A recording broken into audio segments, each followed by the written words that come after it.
So we have a very big announcement. Drum roll.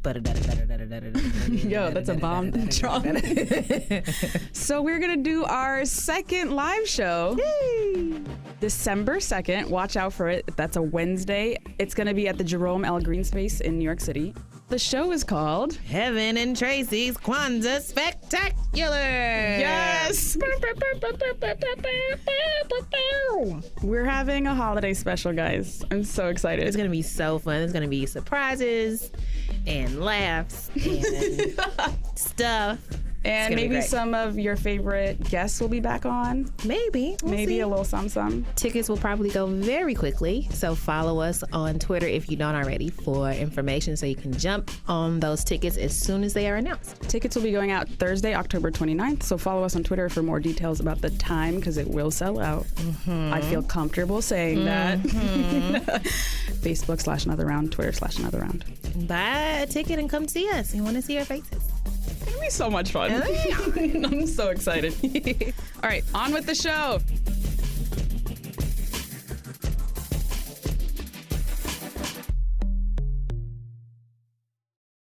Hi everyone, I'm Heben. I'm Tracy. And welcome to Another Round with Heben and Tracy. West Coast edition.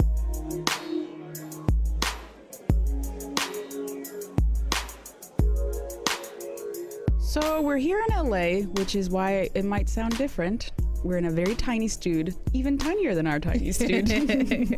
Because we're not in our regular studio, there's no glass separating us from our producers.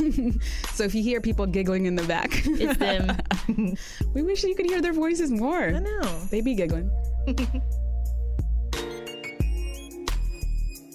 So we're excited for the show today. Why are we excited for the show today? So first of all, we're bringing back my white man quiz. Oh no. So you're excited for me to fail again in front of everybody. Yes. It will be a journey of joy. For one of us. Yes. So we are doing, is this a white man's name or just some syllables I mashed together? British edition. British people already have super weird names. They be just doing the most already. Anyways, it's a journey, but it's fun. And then we have a very special guest. Lena Dunham is here. You know her from the TV show Girls and from the movie Tiny Furniture and also from the internet. And she also has a forthcoming BuzzFeed podcast called Women of the Hour. The first episode drops November 5th, so you can go ahead and subscribe now. And we're going to do a segment with her called White Women Gotta Do Better. You're familiar with our segment, Men Gotta Do Better. Mm-hmm. In which we talk about all the ways that men are fucking up and they need to do better. Yes, long list. Mm-hmm. So we are thinking, this would be dope to do with Lena when we have her here. Yeah, because some white ladies, we love you, but sometimes you also overstep some lines.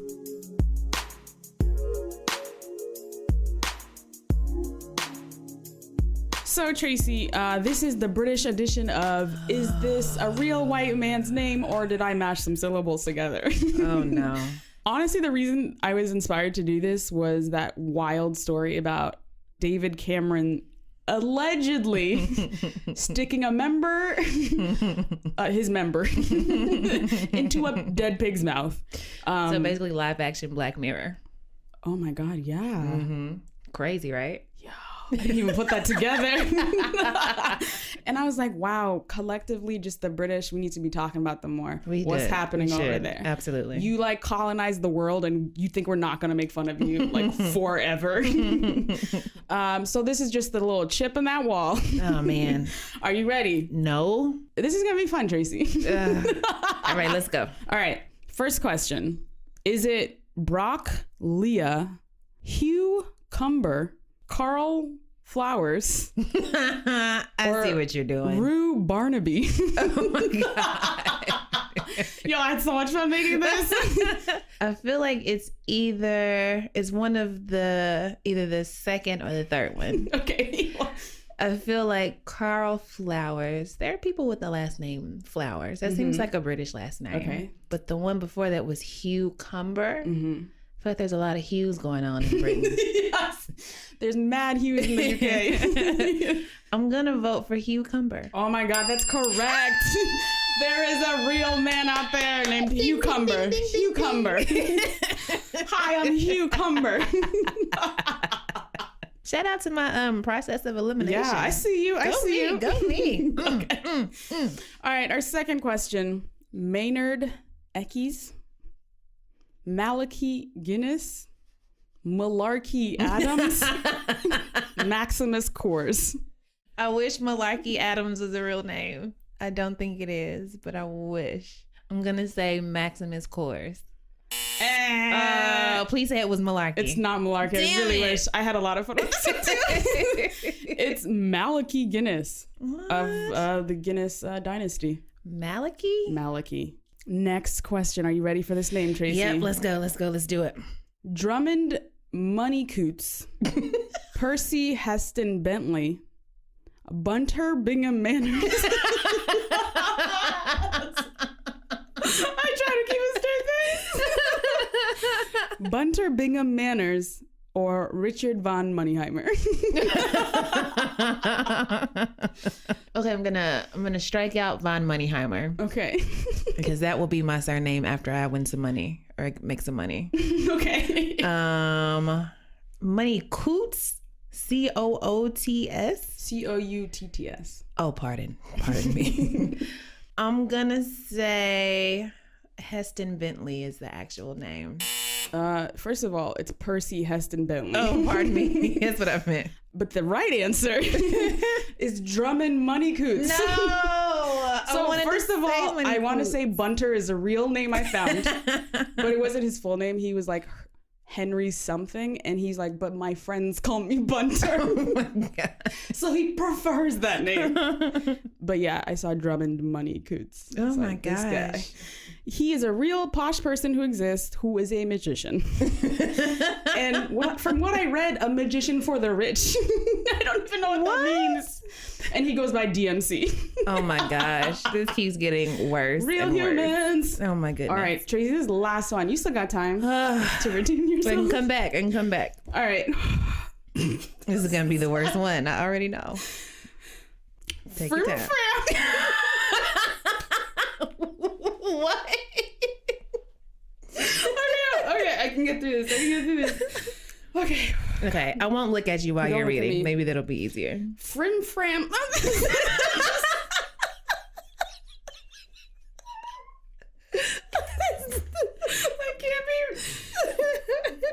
That can't be a sentence you say out loud. Okay. All right. I am actually crying. You got it. All right. Frimfram Fittlesworth.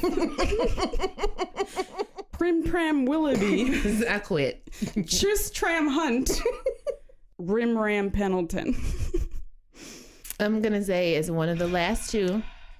So can I have the last two one more time? That was Tristram Hunt, Rimram Pendleton. I vote for Tristram. You're correct. Yay! Oh my God, Tracy, I'm so proud of you. He's a Shadow Secretary of State for Education. Wow. His father's name, Lord Hunt of Chesterton. Not a joke. Also, I want the record to show Frimfram, the best thing I've ever done in my life. Frimfram Fittlesworth. I feel like you should get a rest in peace Frimfram tattoo. Oh my God. We Just made it through this. How? All right. That was I the British completely edition. fail. Tracy, you did great. Yay! That was the British edition. Know British people. Okay, barely. Not at all. I would like to give a shout out to Tatler magazine. They have a list they come out with every year, the Tatler list, or however they pronounce it. That is like 500 real people who exist who are like the Duchess of Cambridge. It's like the Route 100 for rich British people. Like it's the who's who of that, like that scene. Right. So I just went through the entire list. I was like, these are real humans. Were they lots? I don't even have to do much work. Were there lots of names like that? I went through 600 names. I'm gonna read that for fun later. You should.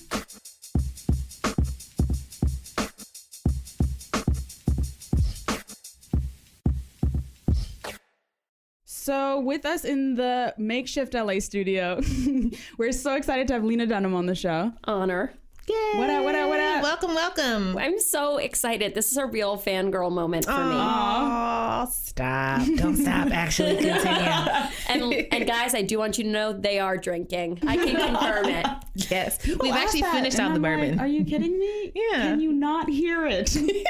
No, it's happening. In fact, they switch from wine to something stronger. Because we're professionals. That's why. That's why. Okay, so we always start our interviews with what do you do and why. I feel like people kind of know what you do.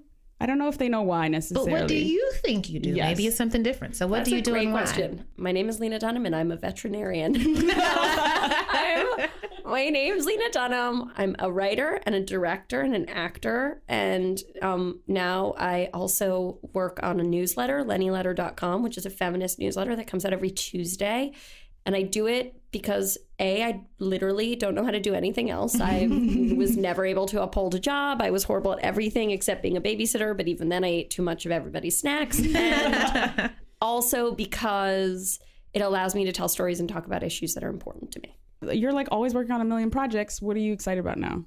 My heart and soul and energy have been going to two things. One is Lenny Letter, which is the feminist newsletter that Jenny Connor, my creative partner, and I just launched. And that's been an amazing project that's allowed me to like bring together the voices of a lot of women, a lot of people that I really care about. And then I'm also working on a podcast for BuzzFeed. Hey. I've heard of BuzzFeed. You heard of BuzzFeed? Yeah. I feel really lucky to be entering this family. And a producer you may be familiar with, Jenna Weiss-Berman. Oh, hey, Jenna. That's our pod mom. Your pod mom is working on it with me, and we've been friends for at this point 10 years, so it's pretty exciting for us to be able to do something creative. And it really is an extension of sort of like the ethos of Lenny Letter and the ethos of Jenna and my Oberlin College feministy liberal touchy-feely education. And so it's called Women of the Hour, and it's a variety show about women and issues they face and the way that they live now. And it's kind of like the show that I wish I could have listened to at various points in my life. And it's way less about me. I'm sort of just I get to be like the Linda Ellerby of Nick News of this show. Oh my God, Linda Ellerby. Yo, shout out to Nick her. News W5. So cool. Yes. I was like, if I meet Linda Ellerby someday, I can die happy. And I haven't, so I won't. Oh my gosh. So I think you are a celebrity who has been like criticized pretty publicly, and like you have made a point to actually respond to criticism, which not a lot of people do. And if they do, they don't do it well. Well, that's so interesting to hear. I feel like I didn't know it wasn't an option. Do you know what I mean? Like, I feel like the kind of family I come from, like, we were always like talking everything out to such a degree. And then I went to hippie high school. And then I went to liberal arts school. Like, I didn't know you were allowed to just go like, peace. I don't, la la la. I can't hear you. It's a thing. I wasn't sure that was an option. Maybe I would have taken it had I known. But I'm glad to hear you guys think at least, because like lots of the things I've been criticized for are valid. So it's exciting that you at least think I haven't handled it like a total ninny. I mean, the other way to respond is either to be like super, super defensive or just not say anything. What do you feel like have been like the best pieces of criticism you've gotten? I can't remember what interview I was listening to, but you were talking about how, I think you were quoting Judd Apatow about something like good criticism can come from anyone. Yeah, which is an even amazing... if they're trash. Yeah, totally. Which is why, like, okay, here's an example. Like, when I was about to go on my book tour and I had held like a contest for people to submit videos of themselves to open for me on tour. And I hadn't thought about the fact that, like, yeah, those people should be paid. I was like, it's a contest, and it's, like, I'd been worrying about so many different angles of the book tour that I just hadn't really considered that. I'd considered, like, how do we get them there and what do we feed them? But I just kind of, my brain hadn't gotten there. It was really full of stuff. And an article in Gawker came out saying, like, this is BS. My distaste for Gawker is like fairly well documented, but they weren't wrong. And I fixed it immediately because a good piece of criticism can come from anywhere. And like, even if I don't think they're necessarily like every day out there fighting the good fight, in that case, they were correct. And like, you have to hear it. And I think other really good criticism has come from like super well-informed, like I know Jenna Wortham, who I'm sure you guys know, who's so brilliant, wrote a beautiful piece right at the beginning of Girls Being on the Air about like not seeing herself reflected in the show. And it was powerful and it was thoughtful, and I couldn't help but stop and think and take notice, because I was like, this isn't someone who's coming from, like, it's often hard to hear criticism when someone is like coming at you again and again and again. It's off, you kind of shut down in a very natural fight or flight way.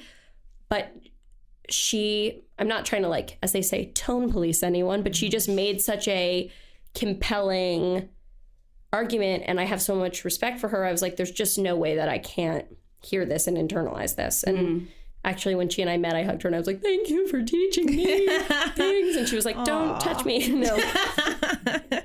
Having people call you horrible things on the internet and send you awful pictures of aborted fetuses. Oh my God, I've been getting tagged in a lot of aborted fetus pictures lately. Jesus Christ. How do you take care of yourself in the midst of all this? Like, even when the criticism is good and is valid, I mean, somebody who is as visible as you are, I mean, like, a million people have access to you and like your phone and like your home, like wherever you are. Like, how do you take care of yourself in like the middle of like a barrage of just like awful shit that I'm sure comes to you like all the time? Such a good question. And it's definitely taken time. And it's definitely taken like my family being like, you need to shut your phone off now. And if you don't, we're going to take it away from you. And if you look for it, we're going to tie you to the bed. Like I've definitely had people who love me be like, you're not taking care of yourself. You're not looking out for yourself, and you're not prioritizing your own mental health. You're just like sitting there, like ingesting this stuff like fast food, trying to find a different answer. But the answer is always going to be, there are some angry people and there are some less angry people. And so, you know, I think like when it's good criticism, I try to respond and then just like sort of go like, I've done what I can do, and I'm not going to respond to every little response that comes my way. Like, I've contributed what I can to the dialogue, and now I will try to be aware moving forward. And I've literally, and I've said this before, like, I have someone who goes on Twitter for me and tells me like, your friend tweeted at you, or it sounds like a ridiculous luxury to have someone who you email your tweets to. It sounds just like the dumbest. It sounds like the dumbest, like extra stupid service to pay for. But I realized that like I didn't have the self-control not to check my mentions, and my mentions were never not going to be like vaguely violent, and that's just not stuff. So I was like, that just basically has to be like a work expense for me in order to protect myself, because I think that like so many of us, I'm sure you guys get horrific tweets sometimes. I mean, there's people who find you. I mean, hopefully most of the people are tuning in because they fucking love you, but occasionally... Oh, it happens. Trolls are everywhere. Yes. Yeah, trolls They're are everywhere. everywhere. And, you know, when you read that stuff, you try to go like, oh, this guy's an idiot. He lives in his mom's basement. But it's really not natural to like be internalizing that kind of like verbal violence. Yeah. Like, think about it. What if getting used to that is not good? No, think about if you were like walking down the hall at school and someone was like, hey, fat cow, I wish you were dead. And then someone else like shoved you into a locker and was like, you don't deserve a show. Your mom is a whore. Like, you would take that in. Yeah. And so the internet is just this weird, endless school hallway, and you need to find a way It's a to great shield metaphor. yourself. Yes. You talk pretty openly about mental health stuff in general, and it like appears in your show. But you've been in therapy since like you were a kid. 7. It's 7. 22 years. I'm about to clock in 22 years on the couch. Happy birthday. Thank you so much.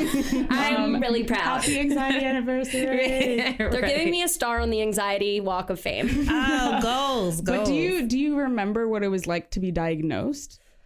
I remember really well because I had OCD symptoms from the time I was like 6, but I think it's very hard sometimes to differentiate a sick kid from just like an oddball kid. And obviously my parents were like, we don't want to put a child on medication just because they're like hiding gummy bears behind a bed or whatever, hoarding gummy bears. Like, that may just be a facet of her creativity or her personality. And I think they noticed that I was becoming like increasingly uncomfortable in my own skin. And actually, I'd been in therapy, but hadn't, for my anxiety and for some of my sort of like tics and twitches and things, but hadn't actually had a firm diagnosis or the recommendation of medication. And I was actually sitting with my mom I was waiting for her at like the beauty parlor and looking through the magazines. And there was an article about a woman with obsessive compulsive disorder. And I just thought like, oh, I'll read this. I love, scandalous things. And it turned out not to be scandalous. It turned out to be like an exact description of the inside of my mind. And I kind of brought it over to my mom and I was like, Mom, I think I have this. And then she like asked them, she was like, can we take this magazine? And she like cut it out and I brought it to my therapist. Wow. And I was like, and at that time, I think I was 11. And then I didn't go on medication for another 2 years because I tried lots of other stuff. Because at the time, people like, I mean, I feel like there's less stigma around medication than there was maybe 15 years ago. Yeah, absolutely. Yeah. And I also Definitely. like, my mom was the mom who was always like, you have strep throat, well, we're going to give you a series of essential oils and then you can't have dairy for 2 weeks. Like she would always try to do it like the natural way. Yeah. And so it took a while before I could say like, hey, I really need some help here. And just talking about it isn't going to be enough. And what I really love is now sometimes parents will come to me when they have a kid who's having issues and ask me about it or ask me sort of like about my own diagnosis and I love saying to them, like, there is no right answer. The only right answer is just like finding comfort for your kid. I started medication probably about 5 years ago, maybe. And even then it was tough, but I'm sure it wasn't as tough as it was like 10, 20 years ago. Did you have that feeling where you're like, I felt like defeated, like I can't control my own brain? Also, quick detour. At the time, my ex-boyfriend, I was talking to him because I was living in Philly and I didn't really have any like close friends, and even though like he was my ex and I was like, I need to talk to somebody, and you're it. Congratulations. I was like, so hypothetically, what would you think about somebody if they took a medicine because they were like stressed out and they just like couldn't get it together? Would you think they were weak? And he was like, hypothetically, of course. Question. Yeah. And he was just like, yeah. And I was like, Oh shit. fuck. Well, this is my only option. You were my only person to go to. And so it took me after that, like, even though it was somebody that I knew wasn't like good for me, like just knowing that somebody that I thought highly of thought that way, I was like, well, that's it. I'm never gonna like, whatever. I'm just gonna suffer in silence because, I don't want to lose the disrespect to somebody that I'm not even with anymore, So it took me years after that, a couple years to get over like the thought of like, oh, somebody might think that I'm like crazy or like weak or whatever. I had to take my medication at camp, and so you had to go to the nurse to get your medicine. And so I would like tell my friends it was vitamins, which like I don't think that they really believed because no one else at camp was on vitamins. And so I'd like go up to You were just like, so daily advanced. from a nurse only. Yeah, that you need to get delivered from that are so dangerous that you need to have them handed to you by the nurse. Crazy vitamins. But yeah, I was so self-conscious about it. Whereas now I would tell anyone who was struggling to do that because it's like, I mean, this is such a simple metaphor, but my friend Jenny always says it. She's like, if you had diabetes, you wouldn't be like, no, I want to be tough and not take insulin. Yeah, Like, I'm just gonna pass. I'm just going to pass and keep it real chill. So to switch gears a little bit, I want to talk a little bit just about, I mean, you were very young, but it still feels like you've been doing it for a minute now. So you know some things. It's weird. I was realizing I'm going to be 30 in May, but I wrote the Girls Pilot when I was 23. And so it's like, it's been I mean, in the scheme of life, 6 years isn't a very long time, but it's definitely like, I no longer feel like a complete newbie at my job, which is different and exciting. Lovely. That sounds nice. I was just thinking a lot about how there's so much, like there are a lot of young girls who want to do like a web series or like make it into TV or film. But like, no matter how much you read about it or like try to follow people on Twitter, like there's just so much you won't know. Yeah. As Donald Rumsfeld quoting Rumi might say, I love it when you quote Donald. unknowns. There are. You don't even know what you don't know about it. It's so true. So like, just as a person who's been on the inside for a little bit now, do you feel like there are things you wish people had told you or like advice you would give someone that you just can't see from the outside? I think something that I thought a lot about, because speaking of web series, it's funny you say that. Like the way that I started out was like I made a web show, then I made an independent feature that cost $3,000, then I made another web show, then I made an independent feature that cost a little more than that, which went to film festivals, which led to me being able to do Girls. So a lot of it all came from self-generated content. And so I think people spend all this time being like, I'm going to apply for a job to be an assistant at an agency so I can talk to someone who will know someone. And it's like, you just should make things. You have to make things. And now we live in this time where it's like, yes, making movies is expensive, but also like there's people making full feature films that get seen in movie theaters on their iPhones. Like technology is no longer this massive barrier. As you guys know, like you guys are hit podcasters, but someone could start a podcast in their own closet. And I think that's really important. And then once you like have doors in the industry open for you, I think it's really important not to feel as though you need to fulfill holes that you see. Like I remember I came to LA and I was like, what should I write? a How I Met Your Mother spec script. Like, I didn't know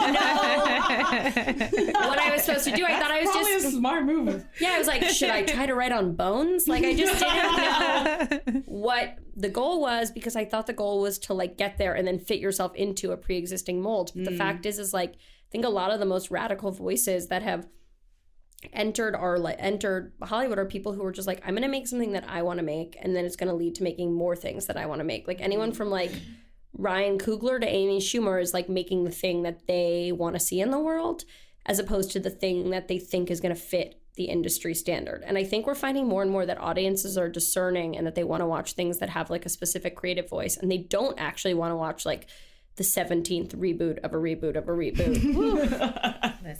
Listen. Yeah, I feel like they really try to sell you that like upward mobility narrative. Yeah. You'll be assistant and then a page and then so much more. Yeah, totally. You When really it's feel like Kenneth from 30 Rock. Yes, and like that could be the case for someone, but it's not like there's just that one happened path. to one person and they kept telling that story. Totally. One to like person. get the interns riled up. Exactly. I don't buy it. Okay, I have some very important questions that I must have you answer before you leave. Okay. So Malia Obama, don't know if you've heard of her. I think you We're big may fans. have. We are haven't. super huge fans. She's an amazing person. I had actually met her. Jack and I went to the White House once because he was playing at a picnic for veterans in 2013. As one does. As one does. Greatest day of my life. We have a picture of us with the Obamas, and his parents are in the picture too, but we cropped them out and hung my god! because they were on the two ends. It's like that sometimes. And we were like, you know what? We want this to look more like a your double moment. date and less like a triple date. Speaking of the president of the United States, this is where I was going with this. Let me. So before I talk about Barack Obama, I have to make sure I look okay. You do. You look gorgeous. I actually looked at your boobs before, then was worried you would notice. Great. Okay, I'm ready. So, what does President Barack Obama smell like? When I met him, which was only once, I was so starstruck that it was actually like hard for me to understand anything that was happening. Mm-hmm. But I remember thinking he seemed clean and cool. Okay. Like he had a vibe of being like, and I don't just mean cool because he runs the country, or like cool because he has like, been really important in changing the way that like the entire population views like African Americans, or the fact that he's been an essential part of like, bringing women's rights to the forefront, or that he's like any of the important things that he's done. He seems cool. Like you would want to hang out with him, like listen to some music. Oh my gosh. Oh man. He seemed like a person you'd like see at college and be like, that guy's cool. Yeah. Yeah, he smoked in college. We would have totally been friends. I believe I said to Michelle Obama, "You're the greatest person who's ever lived." And she said, thank you. Yes, Michelle, if you're listening, we love you. Also, I think I need to note that Jack brought a present for the girls, and we like walked into the White House, and they were like, "We'll take this and give this to them," which is like great code for like, we're gonna throw this down a garbage chute. We're gonna give it to the poison tasters. Yeah, because you can't bring stuff into the White House for freaking children. Yeah, probably not a smart move.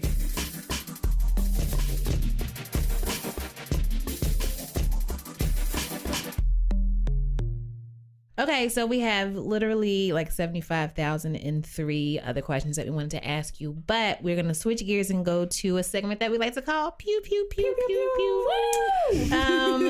If you are unfamiliar, this is our rapid fire question segment. Rapid-ish. Take literally all the time that you need.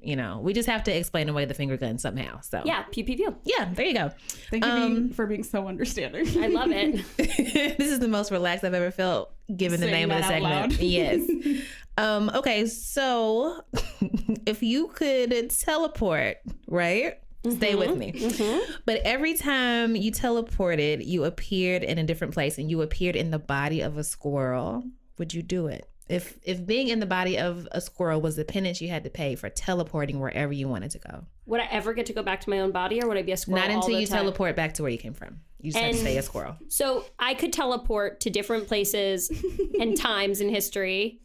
I don't know or if just it's places. time. Like I could teleport to It's not time I could travel. teleport to like Morocco, but I'd be a squirrel there. The entire And time then- you're in Morocco, you're a squirrel. And then I can come back here and I'm not a squirrel. Mm-hmm. Yeah, I'd do it. I don't know. Here's the issue is that like it depends on what my goals were. Like if I'm trying to gather intelligence, I'm not going to get much as a squirrel. I don't know. You can like scurry it away. depends. You can like hang out in chimneys, maybe. Sure, it's always good to have another skill in your arsenal. You don't have to use it all the time. Yeah. I love how many follow-up questions you have. Thank you. Sorry, I was just like, I need to be super clear to know what I'm agreeing to.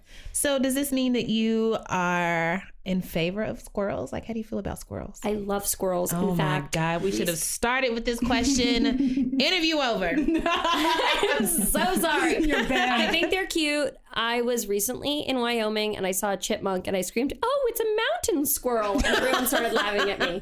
Oh my God. Does anybody call chipmunks mountain squirrels? No, I made it up. Oh, okay. But I didn't know I made it up till I was told. I feel like that's insulting to chipmunks. Maybe rethink I get it. I enjoy chipmunks. They're really cute. I don't like a rat. Okay. 2 points. You guys, you won back 2 of your points. Thank you. What is the worst date you've ever been on? Okay, this is actually a good one, and it involves gossip, which is it was with Alex Karpovsky, who plays Ray on my show. Oh my God.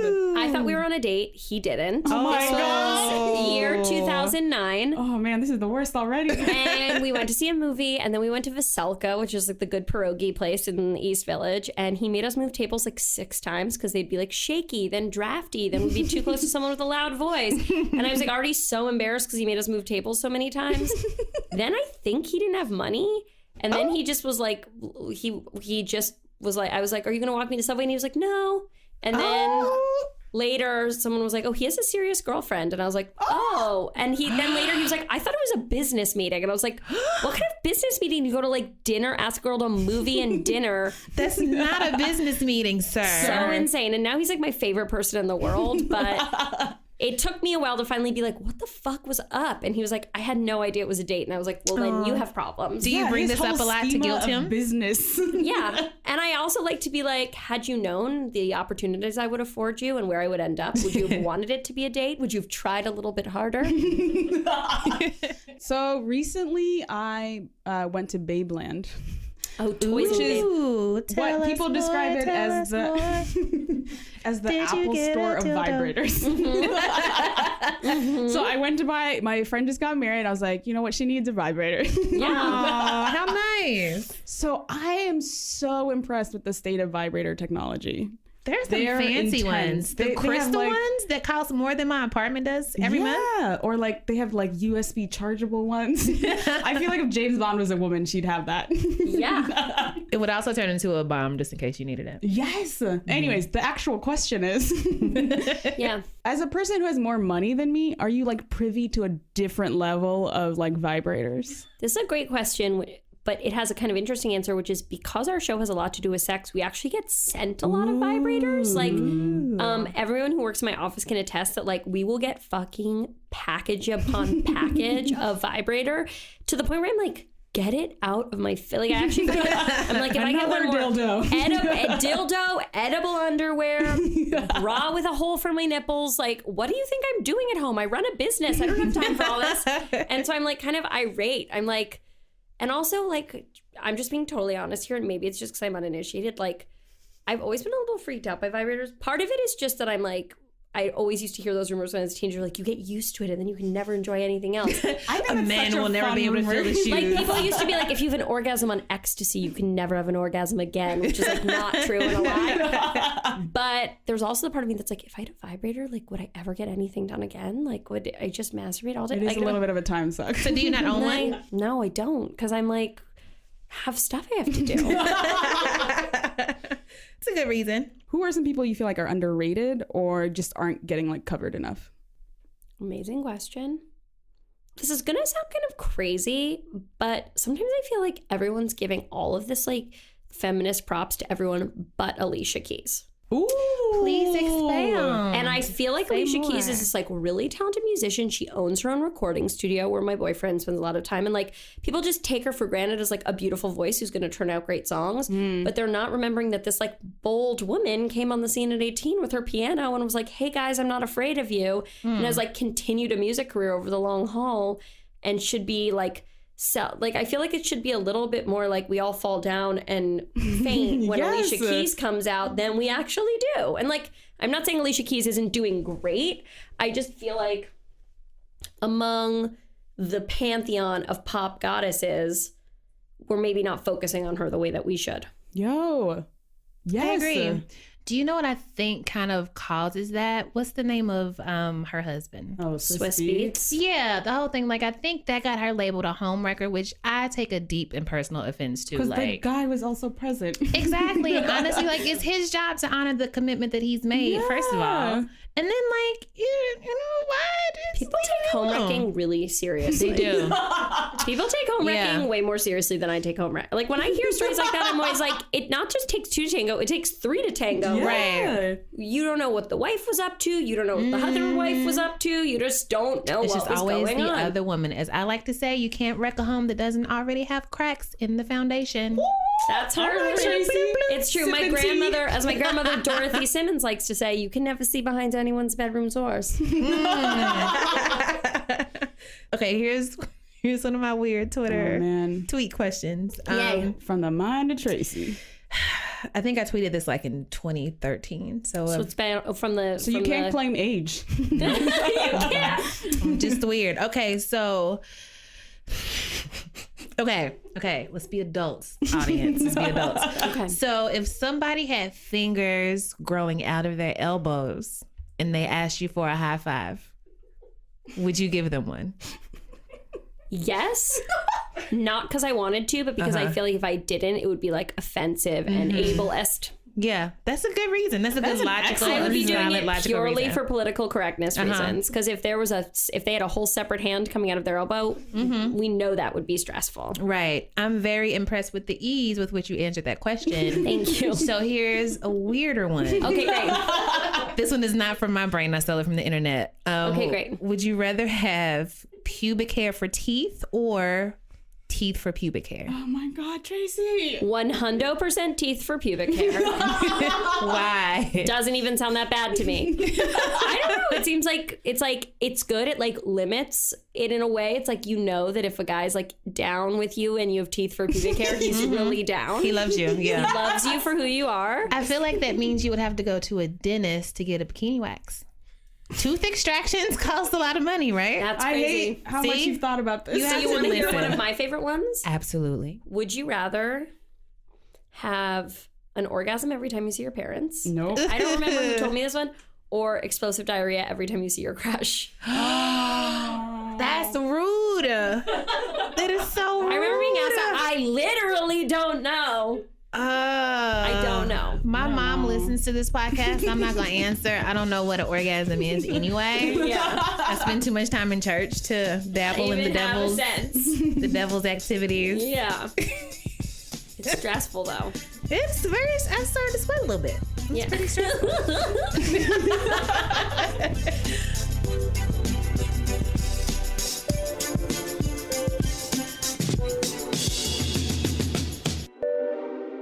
So before we let Lena go, we are going to do a version of Men Gotta Do Better that we are calling White Women Gotta Do Better. Bloop, bloop, bloop. Thrilled to be involved. Most excited to be at. Just an honor just to be nominated. Yeah, so usually, you know, we have a never-ending list of things men are doing horribly. Because there's so many. So yeah, we're just going to talk a little bit about ways white women can do better. And one of the reasons that we wanted to do this with you is because I feel like we see lots of terrible, like, white feminist woman tears going on a lot in public. And you seem to be someone who is very comfortable with like learning in public, like whenever like there's an outcry, whenever you get called out on Twitter, whenever there's like a really legitimate concern raised about X, Y, or Z, you don't tend to publicly like, but I would have marched with Martin Luther King back in the day. I feel so I attacked. had the chance. Right. That means a lot. Thank you. And I will try to keep that up and not ruin my luck. Godspeed to Thank you. A thing that I get asked a lot by white women at speaking engagements, they're always like, so there are times when I want to have these conversations on Twitter, but I don't want everybody to like blah, blah, blah. Or like, I said this thing and then everybody was so mean to me. And like, what do I do? What was the panel What they about? really mean is like, please make me feel better because Yes. I'm very I feel uncomfortable with the guilty. sense that Exactly. I've done anything to offend anyone. And the idea that I'm not the perfect liberal model of liberal feminism that I thought I was. It's very uncomfortable for me, so I would love your help. Yes. So I would like for you to teach our white women listeners who may have this particular question. Maybe they've been called out and they freaked out. Maybe they don't engage in conversations online because they're afraid of getting called out. As someone who has been called out, how would you counsel your sisters as to what to do and how to handle the situation? What to do, what not to do, etc. Sisters. Your folks, get your cousins. Something that I think is important is that I think sometimes white ladies, whether they're well-intentioned or not, it doesn't really matter. And I've been this person, say something that they think is like super supportive. Be like, I think I saw this a lot around like Ferguson and the non-indictment in Ferguson. Say something that they think is supportive that then starts more of a conversation, but they're not really prepared for the conversation. They kind of just wanted to be like applauded for saying the right thing, that their Black friends could go like, yeah, you did a really great job. Yeah, pat on the back. Pat on the back. You are a good white person. You're a good white person. And then move along, and they're not actually prepared for the dialogue that comes up. And I think like something that is really important is just to listen. Like if you don't know, just listen. Like you don't need to have an opinion about everything, or you can express condolences or express horror without expressing like an opinion on an issue that you may not have really faced in your life. And I think the other thing is like, you kind of have to trust that if you're told that something is hurtful or racially insensitive by a woman of color, like they know better than you. Just like I don't really want a guy to explain to me why something's not misogynistic. They really don't need a white person to explain why something actually isn't racist, because really the only qualification for something being offensive is that it offends you. And so those are two things that I think are like really important lessons. And then women, people, all of us get caught up in this thing of trying to explain ourselves and explain ourselves and explain ourselves. And it actually makes it worse. And it's like, rather than going like, but I didn't mean it this way, and get in my head with me and understand how I meant it, just go like, I'm really sorry. The last thing I ever want to do is make you feel that way. Thank you for the feedback. Like there's just no other good answer. I was thinking about a few things as a women's studies major, but it's not really major because I didn't finish, but whatever.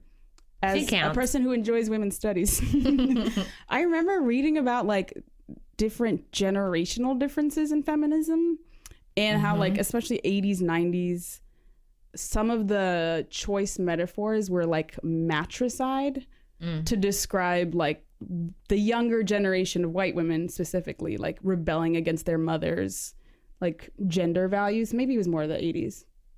And I remember learning that the dramatic as hell. It is. And that like other metaphor people were using, a lot of brown feminists were using, were like in search of my mother's garden.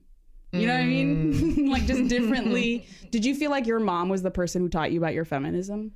I feel like my mom gave me an amazing starting point, because my mom is like a really radical woman who came to New York City, wanted to make art in what was a very, very male art world, fought super hard, rallied around the issue of Roe v. Wade, like has a really strong sense of what, just like a really strong innate sense, like more just an innate sense about feminism rather than like a ton of rhetoric, although she has, you know, read the books and marched the marches.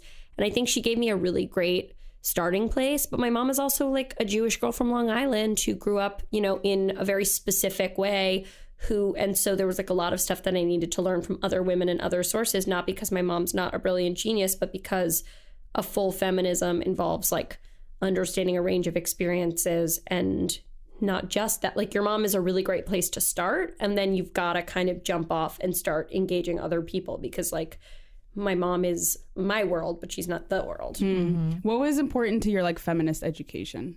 Like pop culture wise or like book wise? That's such a great question. I mean, it's interesting. Like my mother was a part of this group, Women's Action Coalition, which was like a downtown New York women's group that was very, very active even after Roe v. Wade became the law of the land in making sure that women had like safe and healthy and access to reproductive health and rights. And that was something that was like on my mind from a super early age. I remember going to like a Women's Action Coalition meeting with her where we were like, you know, coloring in a picture of Susan B. Anthony in the back and like learning about Harriet Tubman and Sojourner Truth. And like, and that was really incredible and important. I remember even, this sounds so kind of crazy, but just staying up late and like watching Nick at Night and watching Mary Tyler Moore and being like, oh, there's a show about a lady who like doesn't have a husband and is kind of trying to figure it out. And even as a little kid, I understood that I was watching something that was so different than I Dream of Jeannie or Bewitched or any of the other shows that my mom weirdly allowed me to watch instead of Full House. And then later on, when I got to Oberlin, is when I really started to read about feminism. And like, it's when I first took a gender and women's studies class and like a class about like, the history of women in labor, and really started to read seriously everybody from like, Assata Shakur to Betty Friedan, and try to get a sense of like the kind of actual like intellectual heritage of the whole thing. And that was really important in a different way. I was also totally throughout high school like obsessed with Riot Girl, everything, like anything that was coming out of like Seattle, Portland between like 1992 and 2001 was like extremely important to my understanding of myself. And I was like, why was I born in this provincial town called New York City when I could have lived in Portland?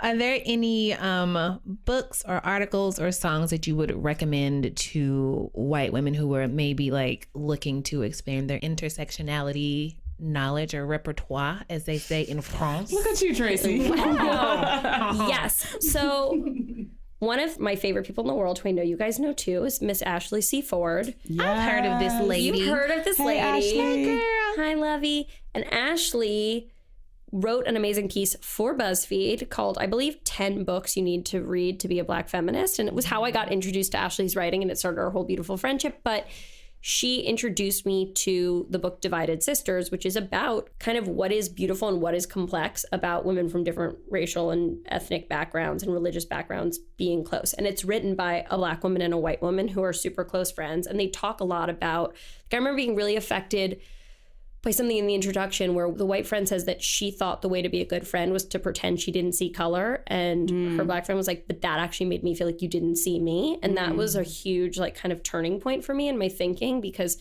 I think I had been taught to be like a liberal kid who was like, what? I don't see a wheelchair and there's no such thing as Black people. And like, this was really important for me to realize like, oh, you can acknowledge difference in a way that's like respectful and actually like way healthier. And that book was really a great jumping off point. I also just love Assata Shakur's biography, Assata, so much. Like, it's just... She's an incredible woman. Yes, incredible, indeed. And it's riveting, and her life is riveting, and I think she lays it all out pretty clearly. And then, like, any writing by Angela Davis, you just can't go wrong. Yes. For those who wanted that list, that's 13 must-reads for the Black feminist in training.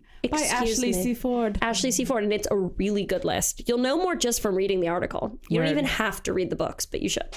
And Divided Sisters, if you are looking for that book in particular, was written by Midge Wilson and Kathy Russell. Yeah. Midge and Kathy. Midge and Kath. Oh, Midge and Kath. They need a podcast, Midge and Kath. Midge and Kath. Yeah. And now Midge and Kath must be like getting on in age and just like fighting in a fun, crotchety way. Oh, they must be fun right now. I hope they continue. I hope that they're another rounding it somewhere else, continuing to be Divided Sisters. Oh, on that lovely note. No, this was great. You guys, it's a true honor to be here. And for anyone who wonders, they're just as luminous in person. It's true. It's true. We are. It's and a little more drunk. It's also true. Also. Lena, thank you so much for stopping by. For Please come back whenever. Come back soon. So if you want to check out more of what Lena's up to, you can subscribe to Lenny Letter at lennyletter.com. Comes out every Tuesday. You guys know we were a fan of Tuesdays. And you can subscribe to her podcast, Women of the Hour, right now wherever you collect your podcasts. So iTunes, Stitcher, etc. Etc. I literally don't know how to find a podcast. We have no idea what an Android is. No. But you can find it everywhere and on BuzzFeed.com.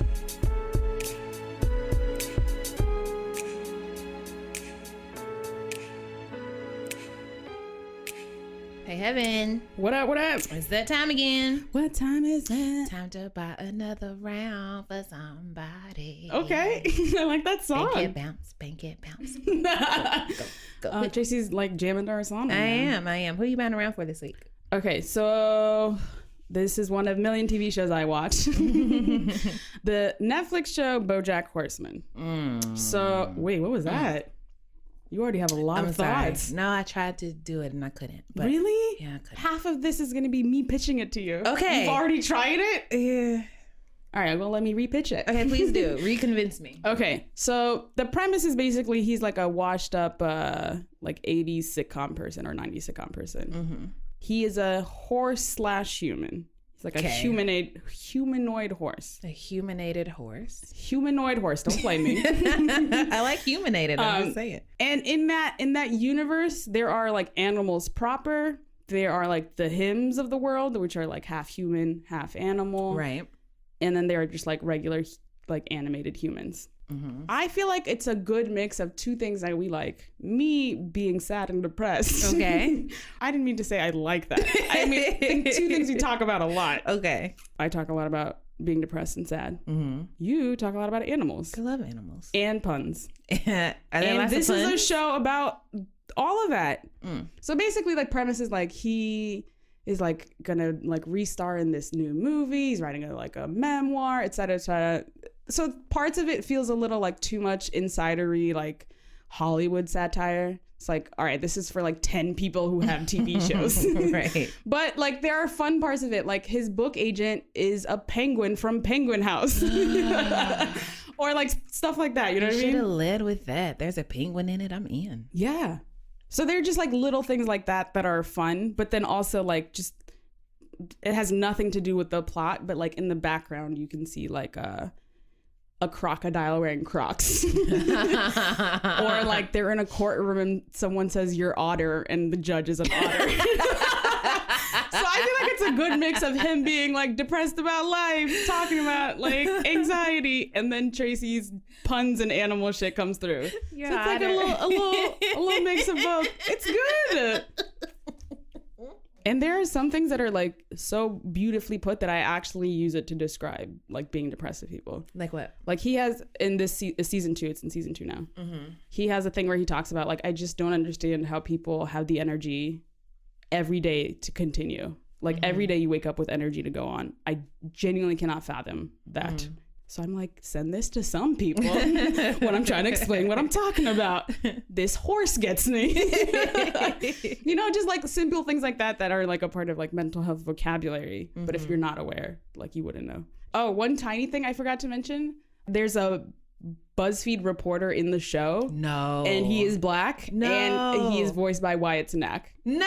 So Wyatt Cenac is basically playing us, is what I'm saying.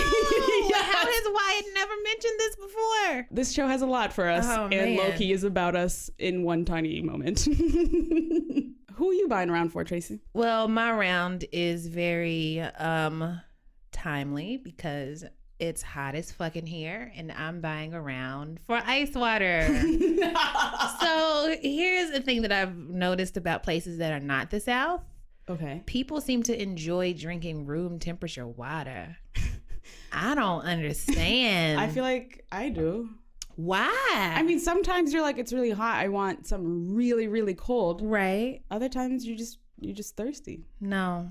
Okay. Sorry. Tracy rejects that was this. No, we're not going to allow this. I'm not signing off on that. I just love a nice, big, frosty, chilly glass of ice water. Like when it's really, really cold and you can just like feel it making its way through like your esophagus. When you can feel it. Yes, that's fun. I'm not gonna lie, that's fun. It's the best feeling. And okay, like so let's pretend for a second that I can see your case for not wanting to drink super cold water when it's always. Also well, it makes sense that people wouldn't want to drink something cold when it's cold outside. I get it.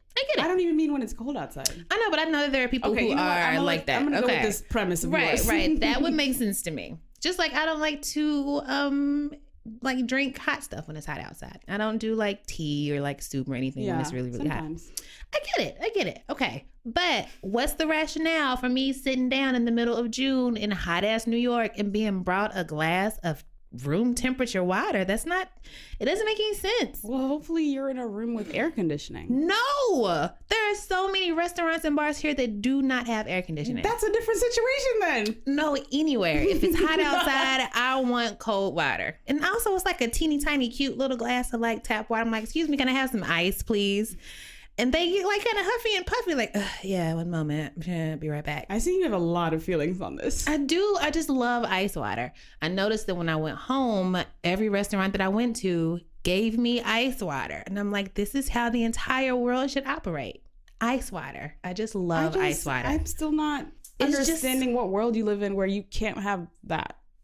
Where I can't have what? Ice water? Yeah, but then also, I'm saying you don't always need ice water. Yeah, I do. Okay. If I drink water, I want it to be like unnervingly cold. I thought you said you had sensitive teeth. I do. How do you? I don't swish it around. It just goes like over my tongue and but like. Still. No, it doesn't.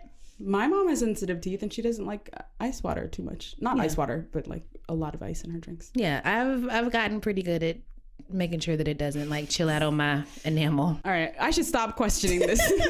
I'm unmovable when it comes to ice water. Shout out to ice water. I care about you if nobody else cares. I want to be clear that I also care about you. I'm just saying I have other, loves. I get offended. I get personally offended when I'm given room temperature water. I don't get it. I don't get it. This one's for you, ice water. This one is for you, ice water. I'm writing in ice water for president.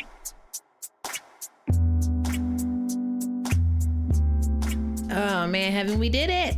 Tracy, we made it. Hey. Tracy, we made it. We want to thank Lena Dunham for rolling through. Yay. Listen to her podcast, Women of the Hour, coming out on BuzzFeed next week. Shout out to the Pod Squad. Pod Squad. This show is produced by Eleanor Kagan with editorial oversight from Jenna Weiss-Berman, aka our pod mommy. With production help from Julia Furlan and Meg Kramer, who we have missed so dearly since we've been out here in LA. And thanks to LA for hosting us and showing us a good time and giving us tap water. Yeah. Room temperature water. Situation. Thank you to our in-house musicians. That is the amazing Jean Gray. You can follow her on Twitter at Jean Greasy. And Don Will from the Almighty Tanya Morgan. You can follow him on Twitter at Don Will. That is DONWILL. Thank you to Optimus Prime. Thanks to that, Tracy. As always, you can find us on Twitter and Facebook at Another Round and email us questions, advice, scenarios, local news stories, literally anything. You can send us anything, guys. You can send us hate mail. We probably won't read it. Why? Send it anyway. No, don't say that. I mean, they send us hate mail. If you feeling froggy, you want to jump. Okay. You can send us mail at anotherround@buzzfeed.com and rate us on iTunes if you feel so moved. We would love it. So really quickly, I wanted to mention that I was recently on the WNYC podcast, Note to Self, and I and my coworker, Katie Natopoulos, were talking about how to diversify your bubble. If you want to take a listen, please do at notetoselfradio.org. Take your meds. Call your mom. Do some stretching too. When you get up in the morning, just stretch. You get all of the kinks and stuff out. I'm still a big fan of backing up your data. Have you backed up your data yet? I have. I'm all caught up. I'm all caught up. Well, be like Heben, everybody. Not like me. Yes, get like me. Let's go home. Let's go back to the East Coast. Oh my God, yes, please. Bye, everybody. Barack Obama's emailed me in a mass way. The real Barack or the Barack that spams all of us? The Barack that spams all of us, but every time I'm like,